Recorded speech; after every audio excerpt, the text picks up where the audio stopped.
Boom. Greetings, folks. Welcome back to the Jason Damico Show. It is good to be back again virtually through Zoom, and so far we've been behaving, which is cool. Got a really special guest for you, as always. I always say everybody's a special guest on the show because it's true.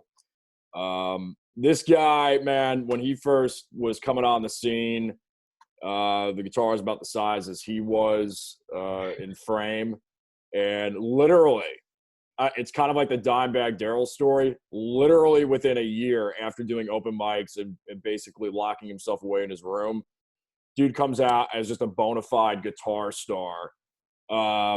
Has toured with Little Oz, has played with Tony Harnell and others, and getting ready to come up with 84, the Van Halen Ultra Tribute Band. And living in Nashville, doing the thing. Please welcome my good friend and fellow artist, Mr. Max Frye. Thanks for having me, dude.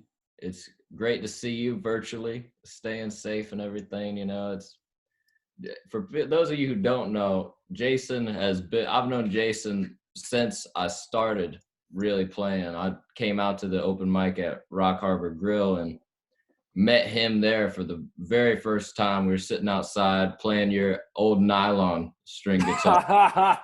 Yeah, it's in the other room. Yep.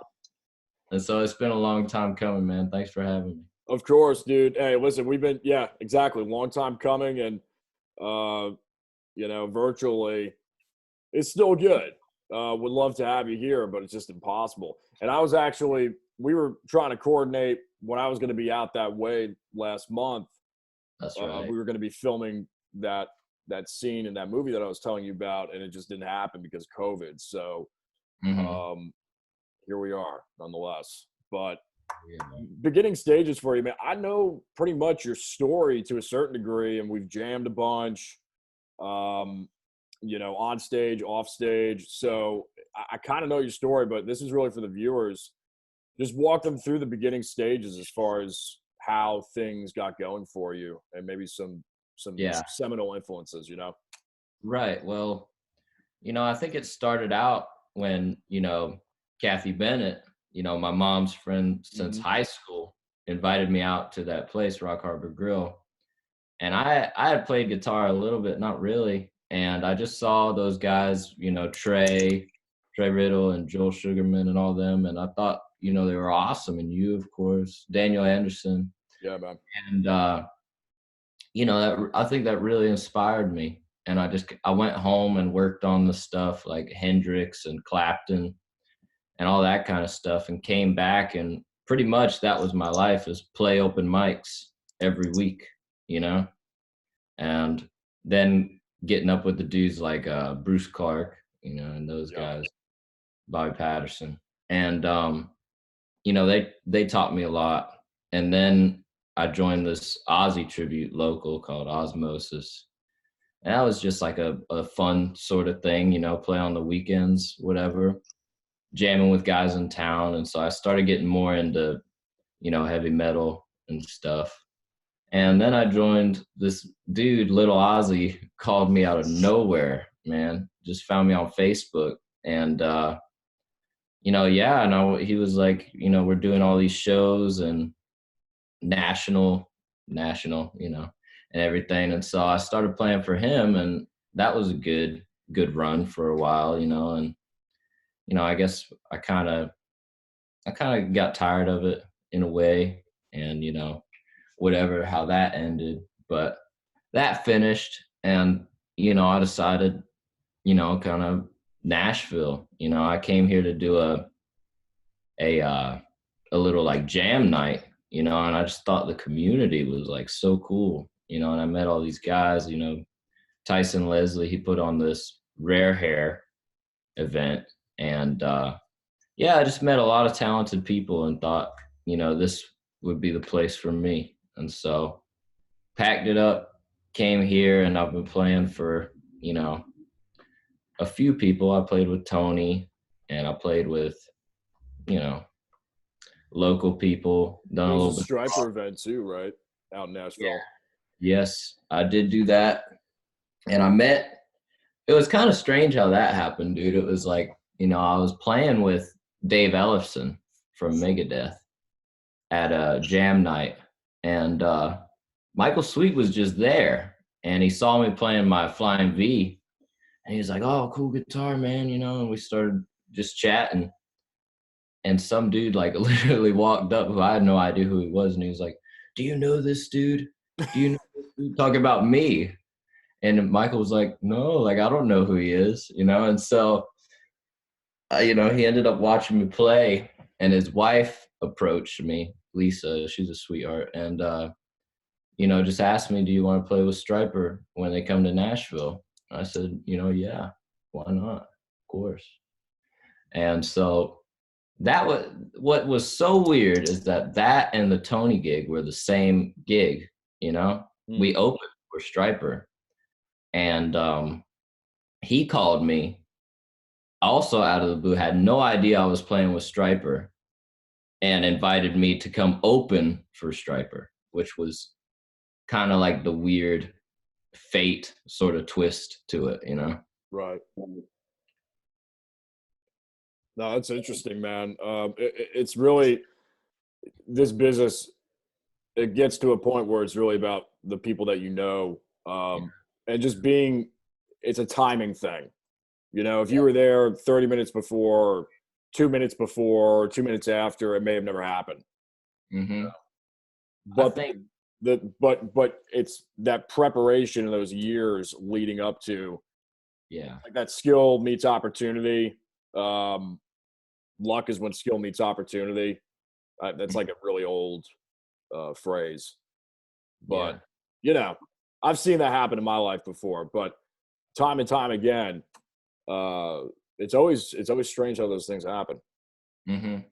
I've coming across people who have played for somebody, with like hired gun kind of people. I always ask them, I'm like, how do you get these great gigs? Whether they're playing for like, my old teacher used to play for David Lee Roth, and then like my current guy that I'm working with, his name's Dave Marshall. He played for Vince Neil and Michael Jackson. And I'm just like, how do you get these gigs? Because that's what I want to do.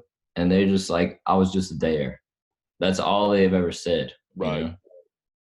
So I agree with you. Yeah.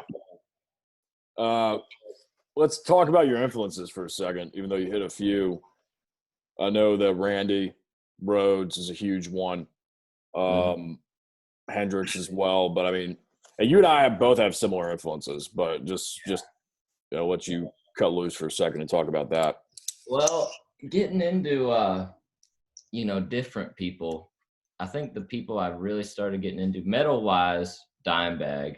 I studied a Oh lot yeah, of stuff. And the early Metallica records. And but then like I started getting into like Frampton. Frampton was just underrated, man. mm. Insane player. And Jerry Garcia, but then I love like Richie Blackmore. Oh yeah, man. He was Ingve before Ingve. Yes, He was doing, yes. and so and of course Eddie. Here a lot more lately, learning 25 Van Halen songs. You can't not respect Eddie Van Halen. Do you have a favorite one right now? Like um, Man, I'd say On Fire is one of my favorites. yeah. Um, Haven't heard Civil, that one in a long time. yeah, and Unchained, of course. Oh Class. yeah. Was that like drop D flat or something? Yep, drop D Yeah, flat. yeah. That's a great riff. Yeah. Um, Hot for Teacher, I think is always going to be like that Mhm. pinnacle. Just like everything going, like it's like everything you would want Van Halen to give you in a 4 or 5 minute increment. Oh, Um, I'll tell you what, and I know they probably played the song when you saw them, is Drop Dead Legs. Oh, I don't know if they did. I love that song too, and that's off of 1984, right? yes. Yeah, And that's a great track. that's probably the hardest song that Van Halen has, one of them. Just because it's so Really? weird. Yeah. it's all that like Alan Holdsworth kind of just like weirdness to it, but also like weird chords that he's playing. Is he It's doing like chicken picking stuff on some of that?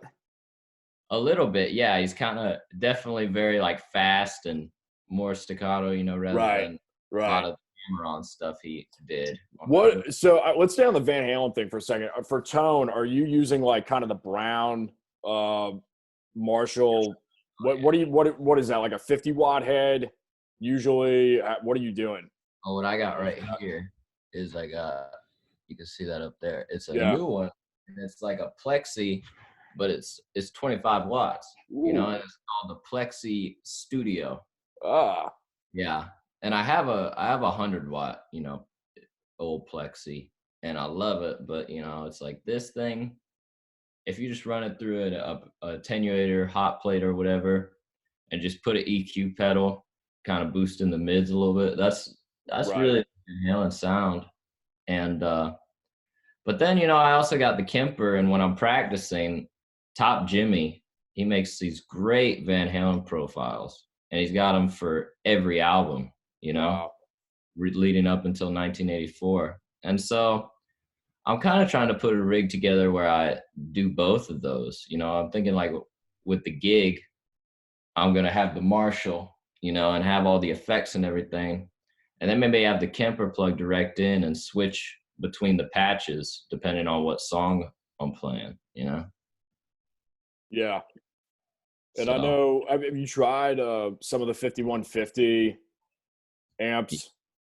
I have been. I think they're really good. I had a PV 5150 for a while, and I had the EVH too. And they're really good, dude. I mean, it's like, but the Marshall, I feel like for me is I'll play a Marshall for the Eddie stuff, and I think it gets me my favorite Eddie tone, and then I'll use a Marshall for whatever else I want. You can do it. You can use a Marshall for anything, I think. Yeah. Yeah. I went Marshall.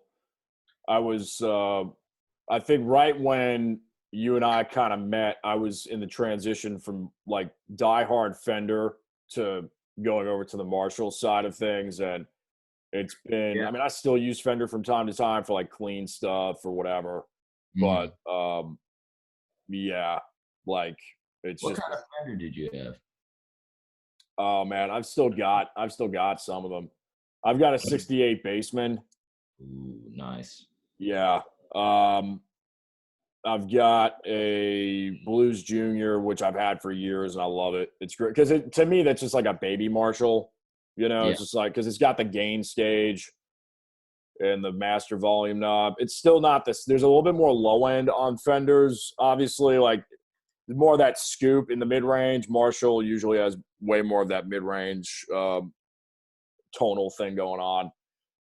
I had a Fender Twin, 85 watt, which was loud as hell. I had a Fender Deluxe, 22 watt. I Nice. sold I sold a lot of these, man. The only one I held on to was literally the 68 Baseman and the Blues Junior. I played one of those basements, and I was like, I thought there's no way this thing is gonna like sound as good as a Marshall. And I like literally, I was at this guy's house, man. We cranked up this thing on 10, no attenuator, through a Marshall 4x12, and I was like, oh, holy shit, this is no joke. Let me tell you, man, the Fender Baseman thing is like you put it up on 10. It's not going to have the sustain as a Marshall on 10, but I mean, it's got enough. But that's like the whole point is it's just so potent. Like each note is just so saturated. It's more like a saturation thing like than a distortion. It's just it's so nasty. You know what I mean? Like, ah, It's a good sound, man. I like putting the cigar box guitar through that thing on 10. That's Oh, just like, yeah, it's just like dirty as hell. Uh, yeah, or like maybe lipstick pickups. Like if you're gonna go through the basement and you're gonna crank it on 10, it's got to be for some like disgusting reason. yeah. You know what I mean? Hmm. Man, I've been trying to get these pickups in my red Les Paul that I have, Sunburst. Right. They're called a Seymour Duncan P rail, Mm. I don't know if you've heard of these things, but it's like it looks like a humbucker, except one half of it is a P90, and then one half of it is just like a single coil hot rail pickup, you know? That's And cool, man. it's got these switches. You can switch between have them, both in series or parallel, or you can have an individual P90 or single coil. Do you have something with 3 humbuckers in it? Did I see that one time?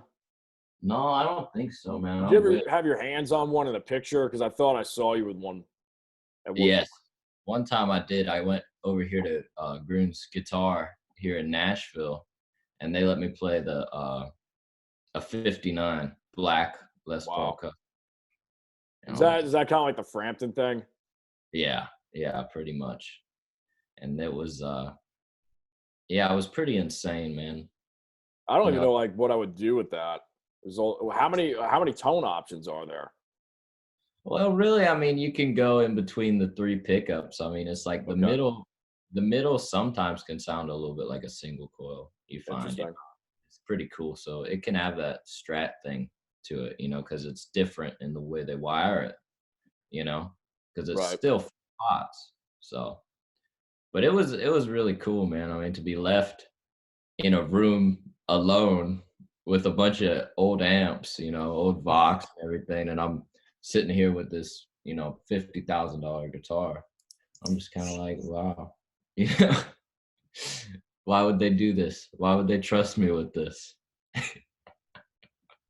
Because you can play your ass off. Yeah, maybe. Let's see.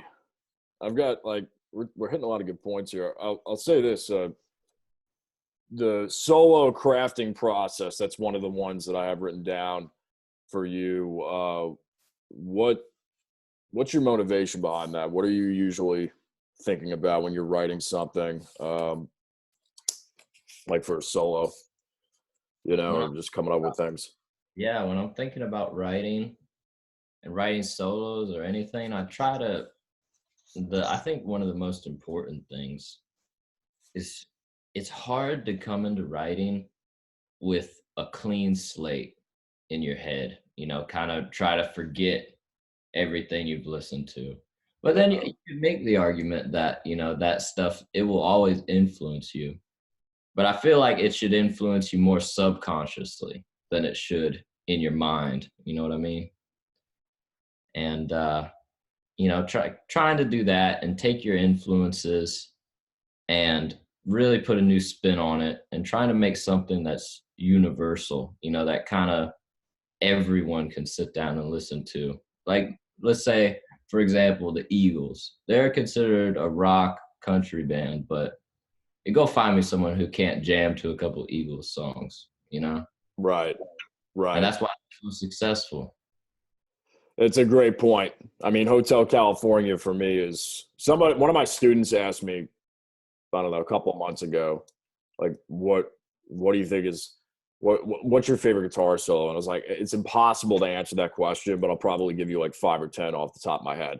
Yeah. And Hotel California was obviously one of them because not only are you getting the harmonizing component, um, you're just getting the craftsmanship of a journey through 2 or 3 minutes.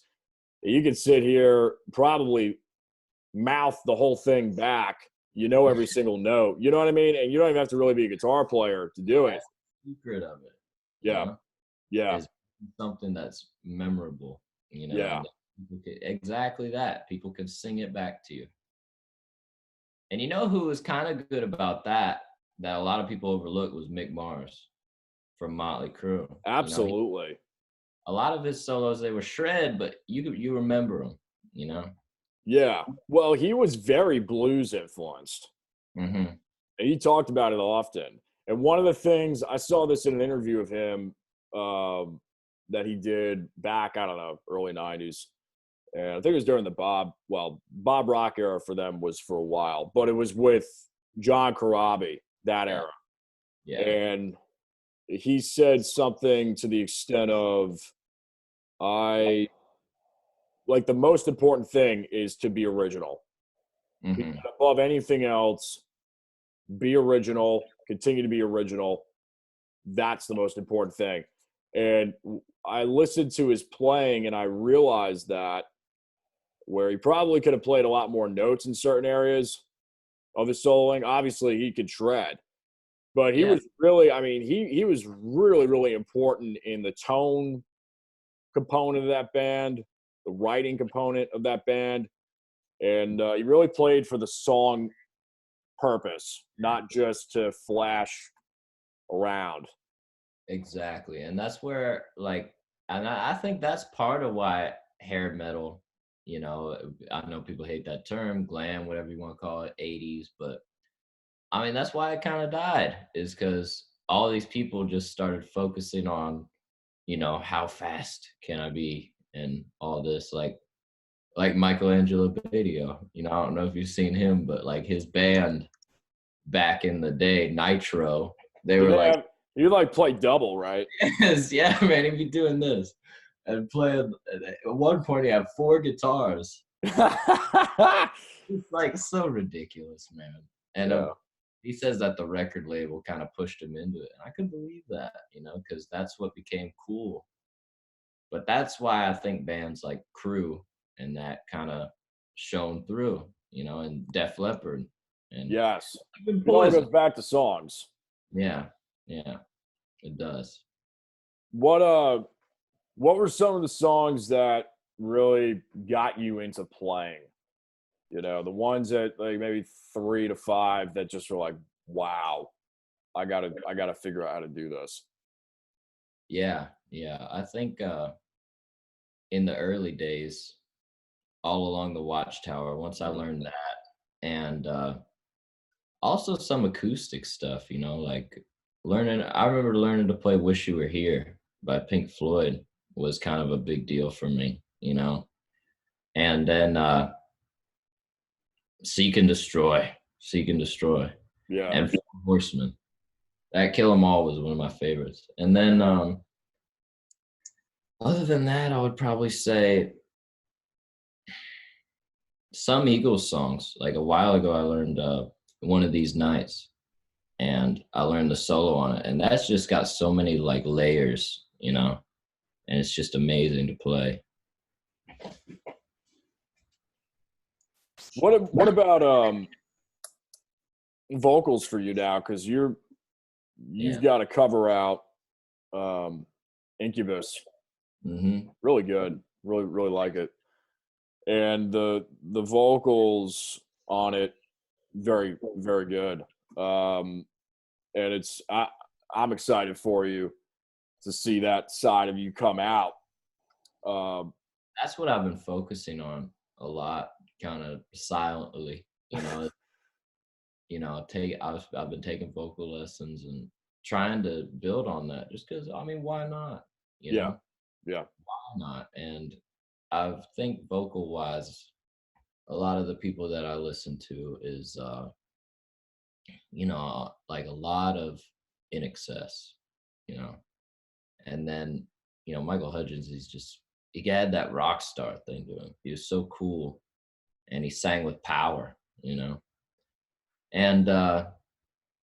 also I've been listening to vocal wise, like, there's the classics that I'll probably never be able to sing like Steve Perry that I admire. And I'm like, these guys are great. But then like, I think what I would probably want to sound like is like a Coverdale if I could, you know. It's just because he had that rasp to him, and I love David Coverdale even in Deep Purple. I thought he was great. did he come around in the '80s with them, He came around in or late '70s? late '70s. He did the album Burn, Deep Purple Burn, Okay. and then of course started Whitesnake and Oh, exploded. that's right. Yeah, Yeah, that dude can sing his ass off. he can. He really can.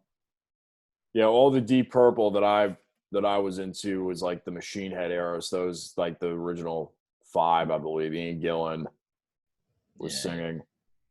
Um, I don't know for Deep Purple was a huge influence on, like, huge. Yeah. It was more of that, like that early, like that record itself. I didn't really listen to much of anything else from them. It's just Machine Head. That's probably, I mean, front to back, that is probably one of their best albums, you know. Oh, And so amazing. yeah, I love the album. They released one after that, or maybe it was right before, I think, called Fireball. And that one was Mm-hmm. one.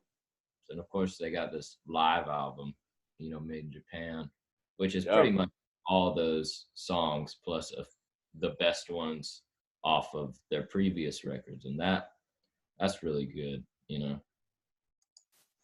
Great What's band. what would you say is your favorite Blackmore solo? Oh man, Yeah, put me on the spot right now. I put myself on the spot by asking the question. I don't know if you know that. You know it if you know Machine Head. There's a song called "Pictures of Home." You know. Oh yeah, man. The drum solo, that was like what started it all for me. That drum intro. Yeah, yeah. But also, I say that one. I'll give you a few here. I'm gonna cheat my way out. Ah, That "Pictures of Home," the Burn solo, and this one called Fireball too. Those are my three Blackmore solos.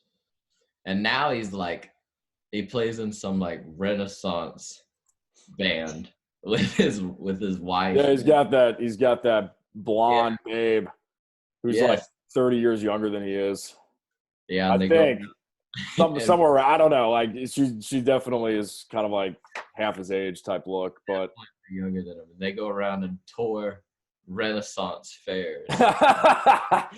hey man, sounds like a good time. If the market's there, the market's To there. each their own. He's got his $1 million coming in each year, I'm sure, from residuals and placements. So I don't think he's worried about it. No. Um, what was I going to bring up? Oh, I think my favorite is Highway Star. That's a classic. Like his solo on that. Hmm. Yeah, because it's got the overdubs and it's like harmonizing. Yeah. The tapping on that is weird. I don't think there's a right hand involved. I think it's No. all left, right? It's kind of like the Thunderstruck deal. Hmm. Yeah, it is. But one of the main things they talk about with that album is like, did they use a Marshall or were they using a Vox? Who knows? I'm pretty sure it was a Marshall. Yeah. But that kind of formula, dude, it's like Marshall, a treble booster, you know, that's what all those guys were using, and a Strat, you know, all those guys were using that.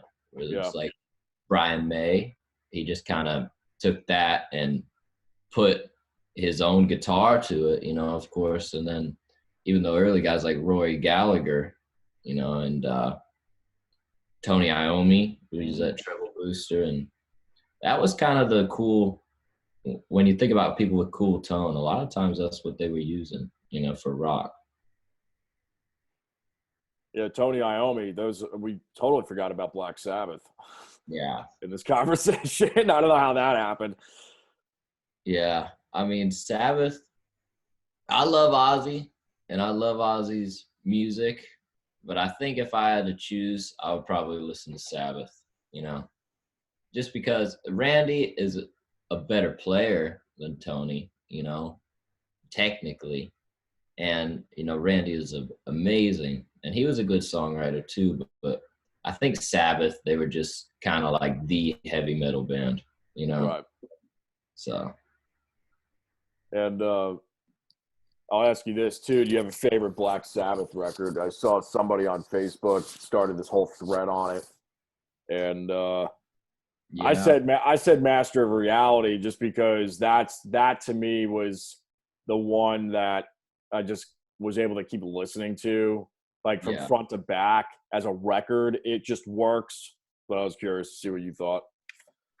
Oh, man, I would say the first album and and Sabbath Bloody Sabbath are Okay. my favorites. Yeah, love those albums to death. But I'm a big fan of Dio Sabbath too.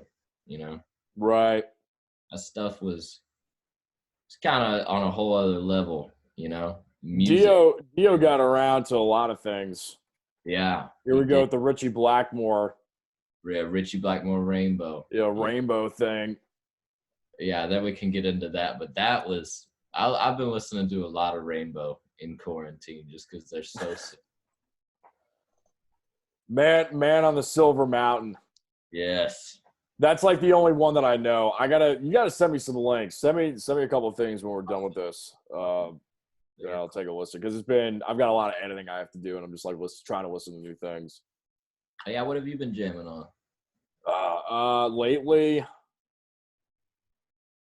I'm going through a Motorhead binge again.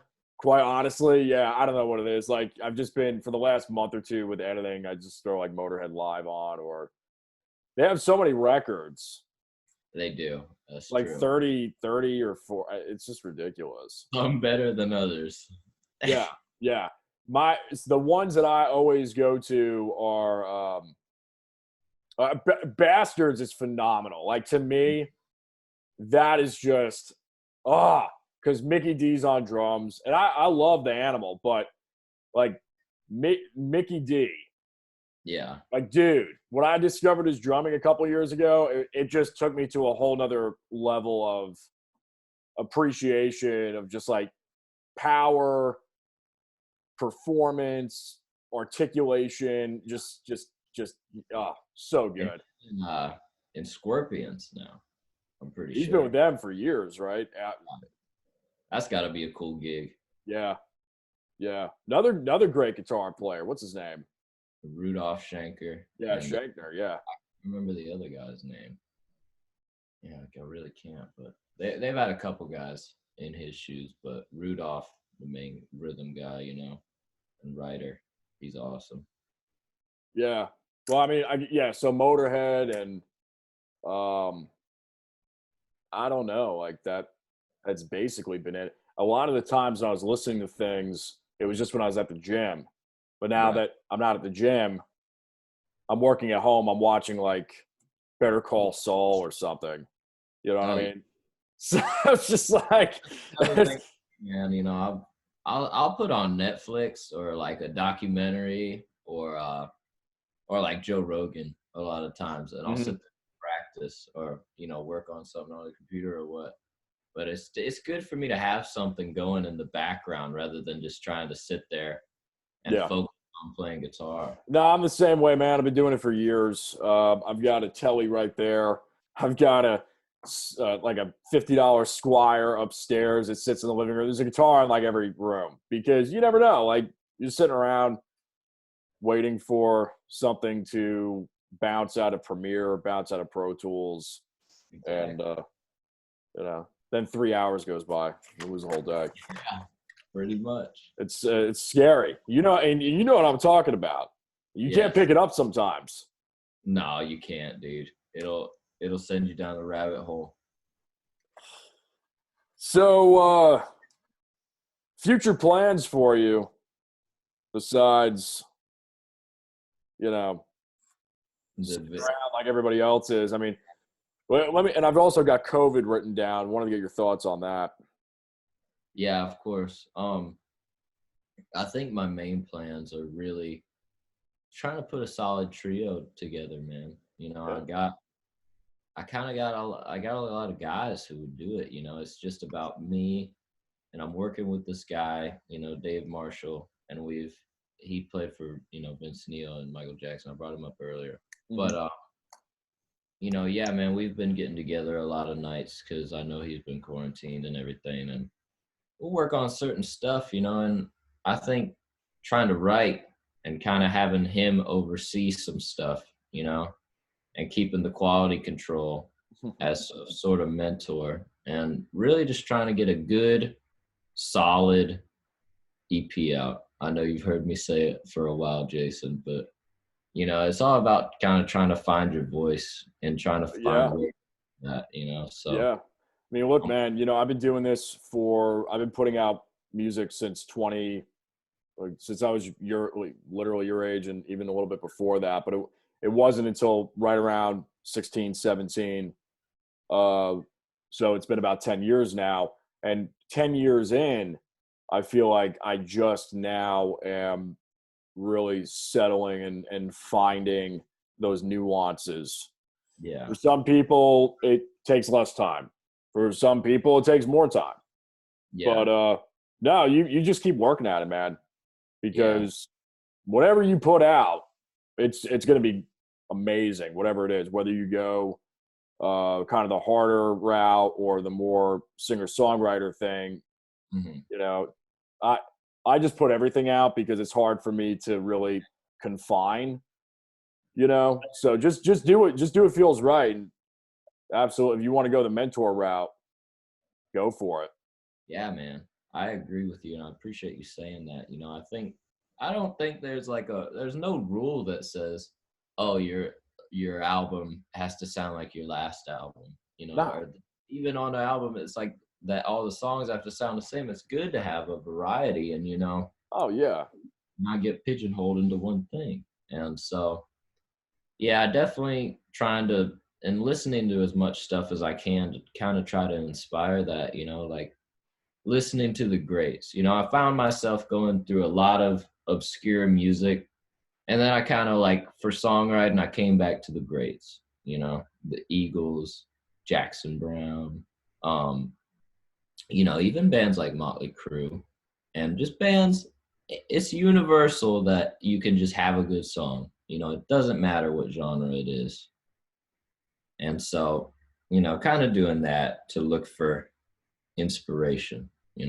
So Have you been writing I during have that? writing. I've been trying to write a lot, I have some songs and others that are ideas in my phone, and I think by maybe I'm gonna try to have by October, October or November, just have a good solid EP out and be playing shows, Yeah. and also listening to stuff like, you know, it's kind of weird, man, like current pop, like um Adam Lambert and The Weeknd, and there's this new girl named Dua Lipa. Hmm. And listening to that, it kind of sounds like pop, but like 80s pop disco. Like it's really weird how pop has kind of taken a different voice Yeah. now. And so even listening to that, I had people like my friend Tristan, McIntosh, we were talking about her earlier. Yeah. And she exposed me to a lot of this stuff that I might, people like me or you might sit there and say, oh no, we're not going to listen to this. But once you do and you give it an honest shot, it's good music, you know. Yeah. That's one of the things that I've noticed is like as I've gotten older, a lot of genres have been Yeah, part of my. It's a palette thing. You develop a palette for it, listening palette, and it's. Uh, I'll say Post Malone, and he came up in one of the interviews yesterday that we were talking through. Uh, he kind of took me through this little listening learning curve over the last 6 to 12 months, and I really was not listening to anything current until hmm, he came along. And I was still late to the party. I was like 4 years late because he's been out for basically 5 years now. But I like the fact that he can really play and he can really sing. yeah, He made those production choices to do crazy auto tune and all that for whatever reason for the pop billboard placement or just because it was a sound, mhm. So And then to go and have Ozzy come right. and one of his songs, it's like this dude, he's kind of a genius in a way. Yeah, yeah, and even like he did his little thing with the Chili Peppers. Yeah, yeah, So that to me is like, okay, all right, well, I've got respect, yeah. He's the for Post Malone for sure. yeah. They're great songs. Hmm.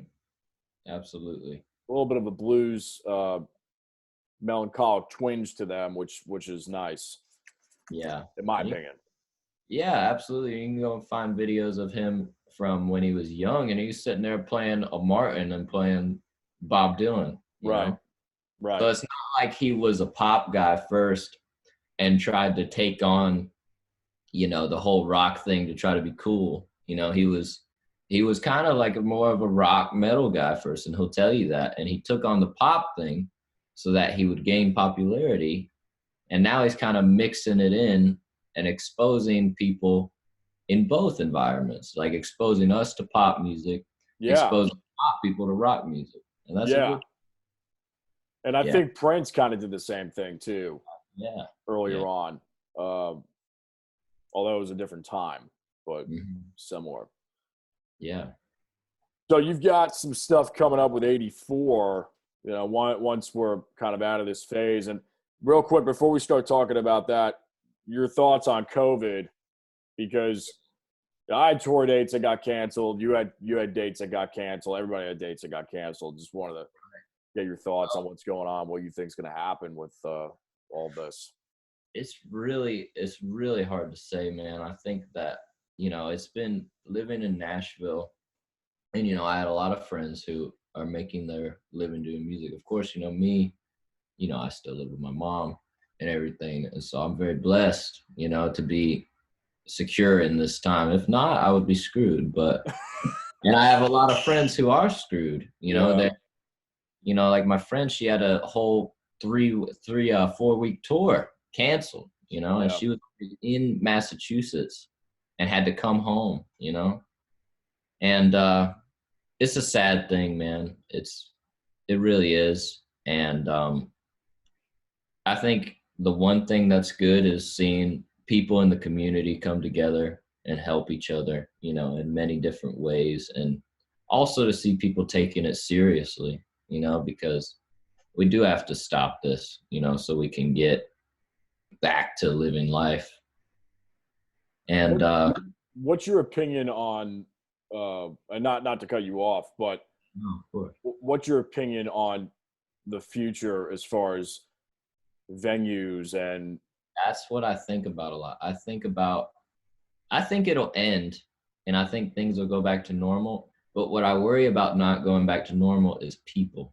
And people, maybe once this fear is instilled in you, I think people are going to worry more about, oh, should I go to this event? Should I go to, whatever's going on, Motley Crue? Should I go to even a small thing? And so that's what I worry about, you know, more than this staying this way forever, because I think it's gonna die down, but I hope people will, go back to living normally. yeah, and I've kind of this sounds like doomsday and everything. I just keep saying it because it's really at this point it's not a matter of if, it's a matter of when it'll happen again. Yeah. And I think a lot of people, I know I've been thinking about that a lot. Like, if I was a venue owner, would it make sense to really still be in business, or would I downsize and put some of my ventures elsewhere in some Yeah. other industry? Like, completely just get out of it, like do it as a side thing, you Hmm. know? Um, so it just makes you think. It does make you think, man. I think there will be some that do that, and I think a lot will say, hey, I'm a musician, and Yeah. I'm a venue owner. I rock and roll, or music is my life. And if something happens, like me, I'm not gonna stop playing guitar. I'm not gonna Right. stop playing shows. And if something happens to me, you say you went out doing what you love. That's it. That's There's not it. much else you can do. If anything, this actually makes you really, yeah, it's Great. a lot of mixed emotions. It makes you almost realize it, just how much you love music. Yeah, and it You know what I makes mean? it makes me very grateful that we're not constantly infected by some disease, and that we get to do what we love, most of the time. But this is so crazy, man. It's like this is never, I'm not gonna say it's never happened, because we had like Spanish flu, that was a huge Right. deal. And there, I think Shakespeare went through a quarantine at one Yeah, point. Yeah. I didn't know that. That's pretty I interesting. think it was him. I keep seeing it on Facebook. Wow. Yeah. Yeah. And that's the hardest thing for me is going on social media right now, man, is because it's just such negativity and such like to Right. see people fight in this time about, oh well, these people are, doing this wrong in this news station, and oh no, you're wrong. That's the hardest thing for me to see, and that's why honestly a lot of times I'll delete the app off my phone, you Right. know try to stay away from it. Are you like what? How often are you on social? Because there's a lot of people saying that they similar statement, which is all this downtime. Um, like their eyesight's starting to go. They got to go outside. They're not Hmm. their long distance is starting to go. They got to go look at trees. They got to get outside. So you know, how often are you on this On social media, man, these I would say days? I'll go through. I'll keep it deleted for 2 or 3 days, Mm. and then I'll download it and I'll go through it, you know, so throughout the day a little bit, kind of see what's Check going on. up on things. Yeah, because I do want to keep in touch with the people I love and care about, Right. but also it's kind of like I have like almost 5,000 people. I don't know all these people, and Yeah. I have people sending me like just random nonsense and stuff about how, oh, this is it, and God's world is gonna end. I'm like, I'll message him back and I'll say, you're spreading negativity in a time that we need positive light. I think, and I'll be honest with people about that, and that's why I'll keep it off. But yeah, probably I'll re-download it, keep it for maybe a day, maybe two. When I start to notice myself going on it, and maybe too much, I Feels like delete it. a Yeah, drug. You know what I mean? It's just like I can't believe I'm staring. Why did I get my phone out? Why am I staring at it? exactly. And Yeah. everyone says that. There's nobody that's kind of like it is a drug in a way, I think, man. And it's like it affects everyone. Yeah. Because you'll even see people that are like, Joe Rogan or somebody like that, who you think like, oh, they're super smart, and they talk about the same thing. Right. Getting caught in the endless loop of just scrolling through your phone. So talk about Nashville real quick, and then we'll kind of wrap up. You've been there for what, a year now? Get in May, it'll be a year. Yes. And So 7 months. what would you say is kind of like the main theme of the town? I've been there a few times. Hmm. I've spent more time in Memphis just because of the blues scene is a little bit more prevalent there. But um, yeah, just your thoughts on it. Well, I think the main thing in Nashville that I come to find is that everybody knows everybody, and Right. it really is like the community that I had kind of longed for in Raleigh. When I grew up, there was a community there, and it was great. But when I moved here, it seemed like it was a lot more like young people, and people like me and you who are very like-minded and want the same things out of life, rather than being older and playing music for fun, which is a great thing.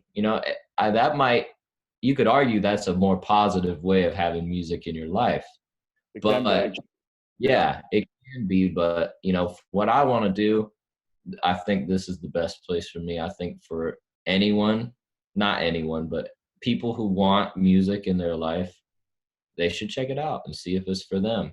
You know, it's very Yeah. positive. It's come through my mind a few times, more than a few, often. Oh well, maybe I should do the Nashville thing. The only reason why I haven't done it was because of the acting career.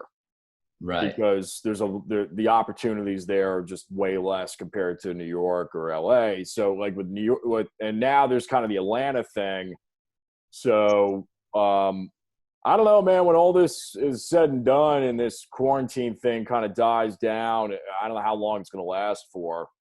Um, I know I've got commitments that got rescheduled in September, October, but I was thinking about even just doing like an Airbnb for a couple of months out by your way and just hanging out, bring the cameras, shoot some podcasts, do some open mics, just kind of hang out. Because every time I've been there, it was for, shooting a movie scene somewhere or passing through, going to Memphis, and Yeah, just man. hanging out for a little bit. I think that would be great. It's a very positive place, and it's very much, people are not trying to be like, oh, there's only room for one guitar player in this town and it's me. It's very Right. much everyone has a positive attitude. Like, there are exceptions, but people are trying to uplift each other rather than bring each other down for the most part. Yeah, man. So, Well, the dates for the 84 shows, what's yeah. going on with that? Well, so we were supposed to play House of Blues Orlando May 1st and then turn around and come back and play May 6th over in Atlanta. And that's the other thing I was going to say to you is with the whole, you said Atlanta is kind of good for acting. Mm-hmm. 3-hour drive, From Nashville. from Nashville. That's where Right. the 84 band is over in Atlanta. Gotcha. And so, yeah, I just want Atlanta's got a music scene too. I mean, yeah. they've got their hip hop R&B thing, Mhm. And huge. that's where Trey's living at now, I think. Trey Pierce? Or, I'm Trey, sorry, Trey Riddle? yeah, man. I thought he was in D.C. He Yeah, I was guess for he a while, was. I think he's in Atlanta now. I gotta call. Trey and I were talking last month about, I don't know what it was. I had a question for him. Yeah, I think, yeah, you're right. He is in Atlanta now. Yeah. What a stand-up guy, man. Oh, hilarious. Yeah. Hilarious. We were talking about when he was in DC, we were talking about at one point, like maybe doing a cover band, him and I, and just like somebody else, like a trio thing, Mhm. and just trying to lock down a couple of those high end shows like in the DC area. Cause I would have literally drove with my drum set, if it was good enough pay and just crash this place for the weekend once or twice a month, that would have been a ball. Cause we did a couple of those gigs at Rock Harbor and it was just so fun. So fun. I remember your CD release party there, and it was packed, dude. Yeah. Yeah, that was back in 2014, 2013, 2014. Was it Yeah. that? Not Blood, Sweat, and Blues. I think it was Oh, Terra. Terra Firma. Oh, that was the new location then. Yes. Okay, that was it was like 2015 then, somewhere around Yeah. there. So, Yeah. good Uh, time. yeah. I can't believe how fast it's gone by. I really don't understand it. It Screw with is, my man. head. It does screw with your head. It does a lot, I will say I miss Raleigh sometimes. I miss that community and everything. It's hard for me to be, away from home sometimes and, away from a lot of my family. But what can you do? You got to Come back. do it. You got to do it. It was the same thing when I was in New York. However, I actually have more family in New York, which is kind of odd. Oh, Yeah, yeah. Well, it's yeah, but the same thing, man. Like I remember those emotions because I went and did the New York thing, like on my own and whatnot. 19, 20, 21, 20, like that whole time frame. Just building acting credits, auditioning, and I was doing business school online at the time. So yeah, it's good. It's good for you. It kind of builds you up. Um, you go through some experiences. yeah. I've got this one thing at the end, the shootout, where I'll say an industry word or phrase, and you just kind of say the first word or sentence that comes to mind. Oh, okay. Put me on the spot here. That's right. Electric guitar. Electric guitar, Strat, Les Paul. I was gonna say, where are the humble? If this is Max Frye we're talking about here. What?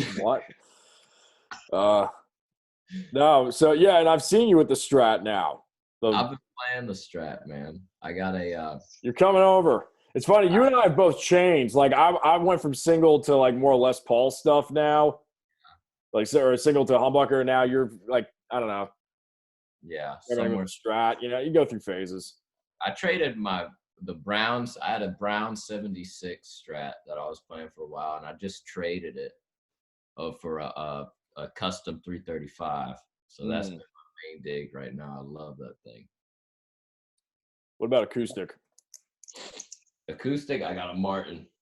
A Nice brown Martin that I love. The one in the Incubus video, yeah. Cabinets. And man, Marshall. Orange cabinets are really good too. I don't have them. I love them. Are you a 75 watt speaker guy or 30? Oh, absolutely not. I'm a 20 to 30 watt Yep. speaker. Same. Yeah. Same. Let's see here. Amp head. We kind of talked about earlier, but Marshall, Vox, Fender too. Like I said, man, that Bassman. Oh yeah, man. Ozzy. Bat. He started the COVID-19, man.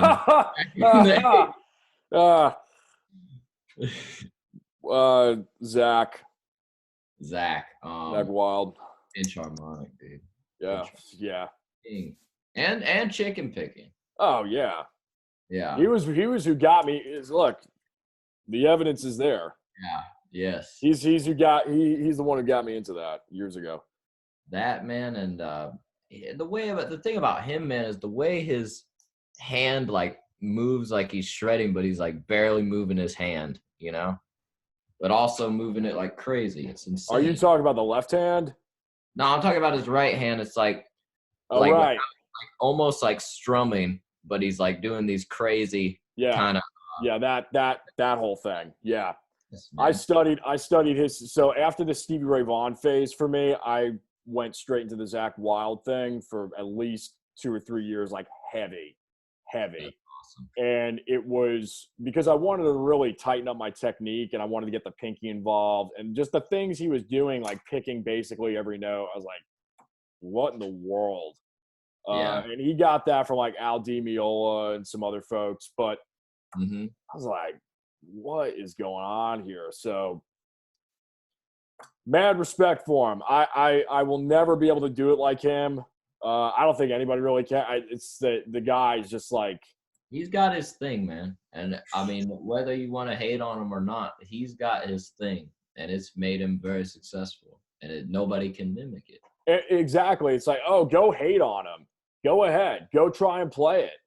Because you probably can't. You know what I mean? It's like anybody who hates on him, it's like the dude's got chops. Like you can't sit there and say that he does. Like if you say that Zach Wild doesn't have any chops, I don't even know what guitar world you're coming from.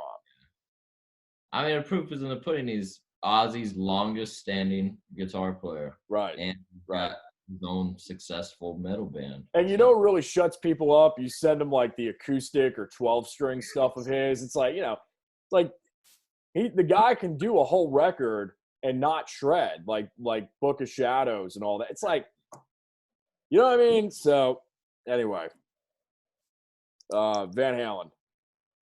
I think Innovator. I think of Stripes. Stripes? Stripes. Innovated with that too. Who was doing that before? Yeah, really. Gutting out guitars and beating them to shit and painting them. And a tone chaser, he always chasing tone throughout his whole career. Strings. I think you got to go with classic, man. Ernie Ball. Yeah. what can I you use say? them on bass all the time. Love Yeah. them. I've been using Diodario lately though. And Yeah, I've been a Fender guy, man. yeah, Love Fender strings. Love them. They don't really break and they don't rip. I have not. Diodarios literally rip my fingers apart. I hate saying it because I love Diodario products, but the strings, like I stopped playing them years ago because they just kept ripping my hands up. hmm yeah. I I don't know, man.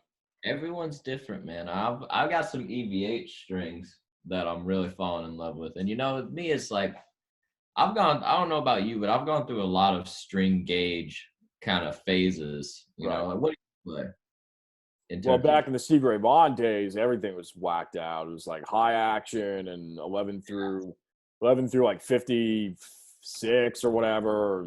Sometimes I get crazy. I couldn't really handle the 12 or the 13s at the time. I And, did and for a little bit. They were insane. It's like you yeah, got it's just like it's not. Once I started doing the Zach thing, I went down to tens, and yeah. I've stayed at tens, but especially with the open mic stuff because a lot of times you got to go to standard, Mhm. and you don't want to. I need simple right now. There's so much going on. It's like tens. All right, cool. You can detune the whole thing to D standard if you want to, E flat standard, E, anything pretty much in that range, or drop D flat. Things Yeah. kind of stay D flat's pushing it, but the 48 or whatever it is, 50, whatever. But the tens, to answer your question, yeah, tens. Yeah, same. I've been tens for, since about a year ago, and before that, I played 12s and 11s, and yeah, man, through all those Aussie gigs, I was always playing the 11s, and I loved them, and then it's like you move back, and you kind of when you look at things in perspective, you're like, wow, you I play, think it's good. I think it's good though because uh, I really like it. Developed the vibrato very much. So yeah, I'd encourage it. If anybody's starting out, it's like, yeah. And when I have my students, it's like, there's no problem that you don't own an electric. Like, stay on acoustic for a year or two because when you go to electric, you're gonna be flying like it. Yeah, it's nothing. that's very true. That's very true. You know. That's how I feel playing, on that Eddie Van Halen guitar. I got the nines on it, and it's like it feels like you're flying. It feels awesome, it's so cool. Yeah, nines are.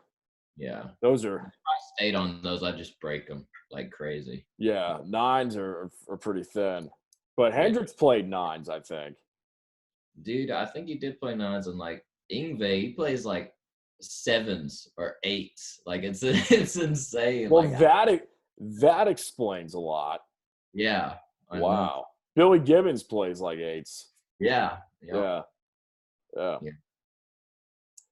Tens to me are just like I can't after That's the truth. over a decade of playing, I just can't doing the big gauge, doing the smaller gauge. Yeah. Especially once you start flipping the hand like this and you've got this stuff going on, any more than tens on electric, it just slows you down. You know what I mean? It's like You might notice a little bit better tone, but it's like not really. It's kind of like BB King. Yeah, that's how Billy Gibbons got started playing those such light strings. Anyways, he was talking to BB King, and BB was like, "What are you playing these, thick ass strings for?" He said, and Billy was like, "Oh, it makes you sound, so good and all this." And BB goes, "That's what you got an amp for. You know, that's what you have EQ for. You don't need that." Right, right. Um, pick. Pick. Man, I played a lot of jazz threes for a while, and I loved them.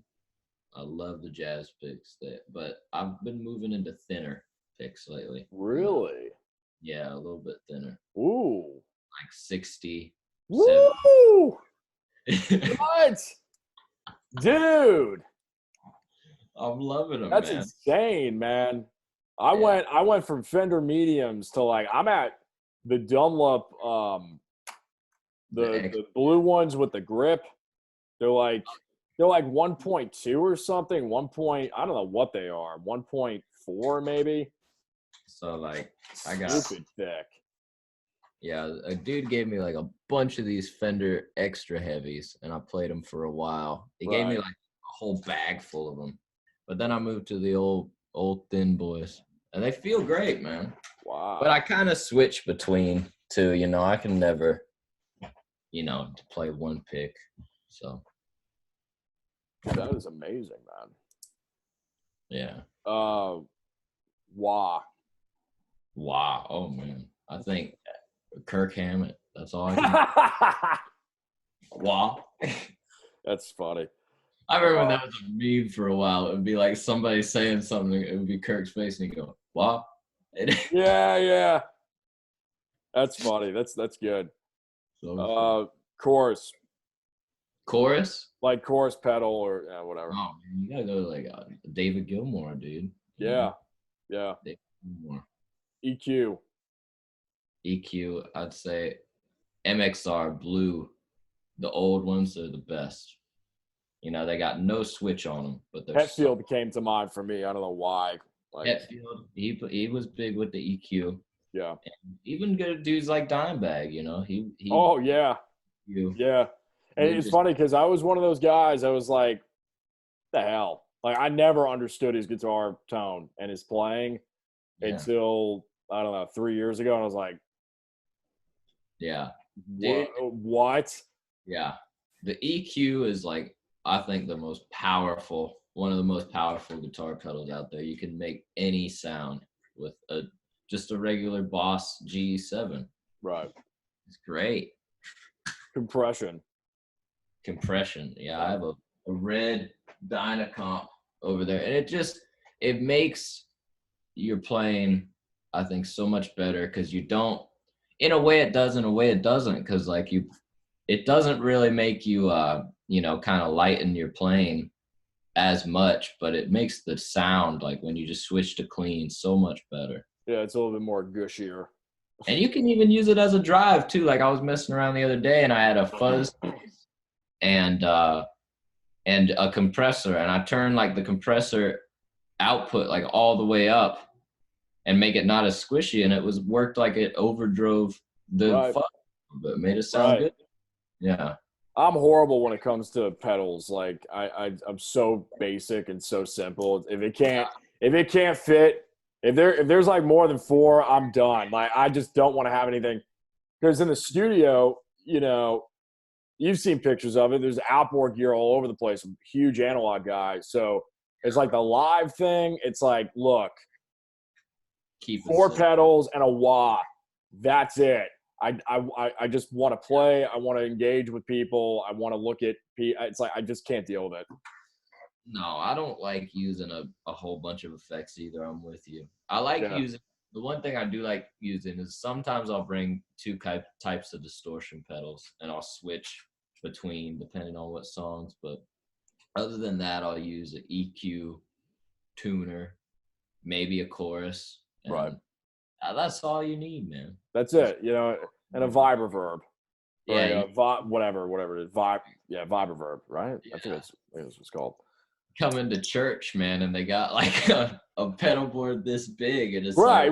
It's like, well, and I'm a big Leslie guy, so I'll have the Leslie like that. That to me, you have a Leslie simulator, a vibreverb, and a wah, and a delay.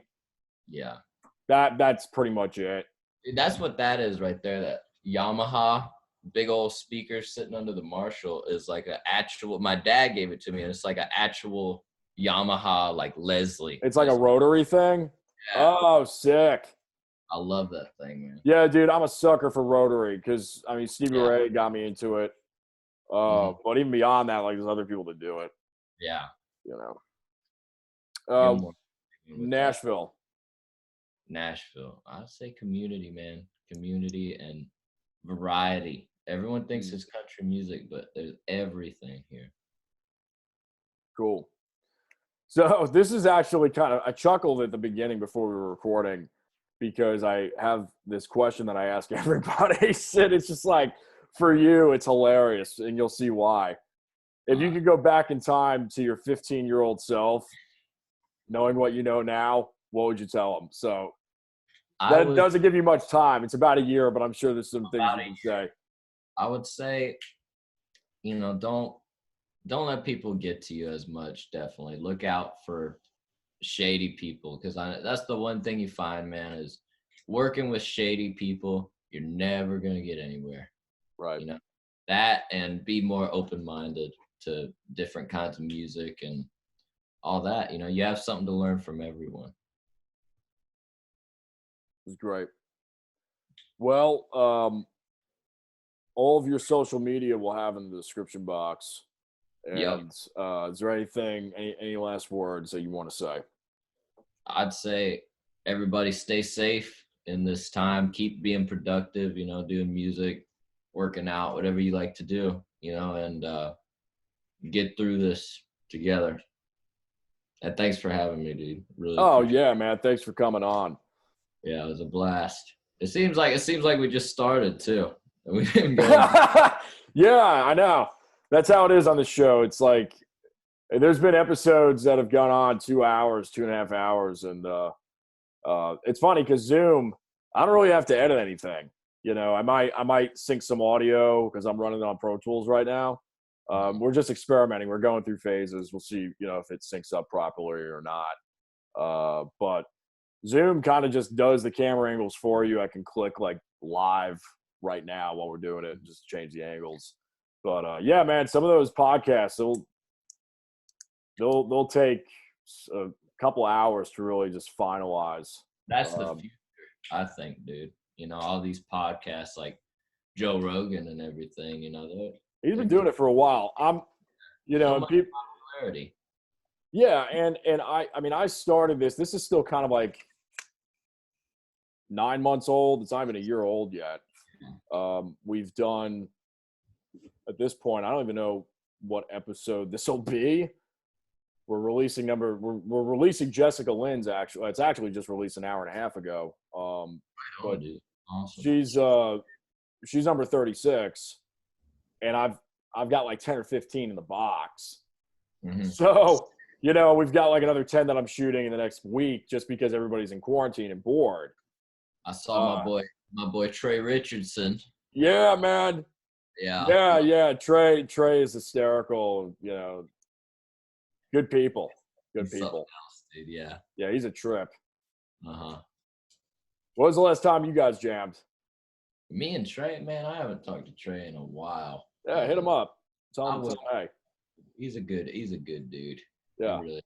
He was doing sound at, I think, one of the first places I played, James Stock out there. Right. And this guy, James Jones, put it on. And yeah. I ran into James at a James Lugo, like, dinner thing. Lugo? Oh, yeah, man.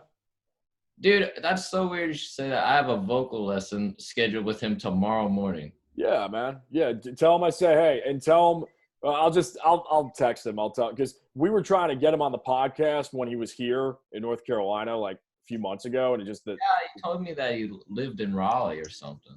Yeah, he lived in Raleigh for a few years. Yeah. This was years ago, though. He's been in Nashville for at least 4 or 5 years now. Mm-hmm. Yeah, tell him I say hey. That reminds me, I got to catch up with him because we get him on the podcast. Mm-hmm. Yeah.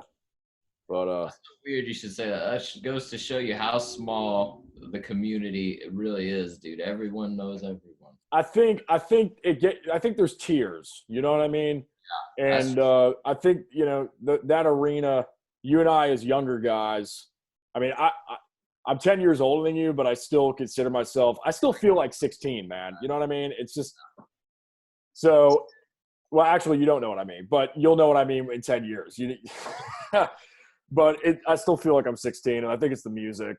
But you'll notice, like, there's certain circles, like Trey and, James and some of the other folks that we were talking about.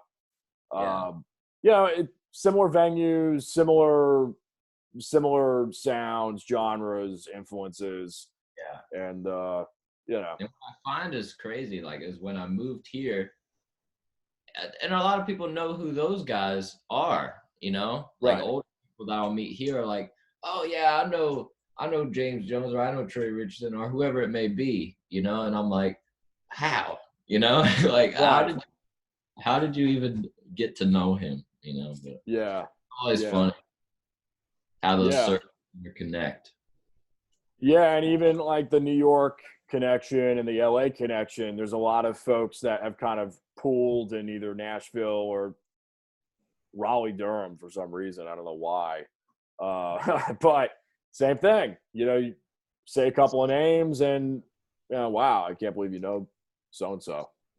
Mm-hmm. It happens. Yeah. Well, hey, man, listen, stay safe over there. You too, man. This is great. Thanks again. Yeah. Thank you, dude. I'll be in touch. You guys have been listening to the Jason Damico Show, watching the Jason Damico Show with special guest Max Frye. Check the description box below for information and follow his social media. Check out what he's doing. And we will see you on the next episode. Peace out.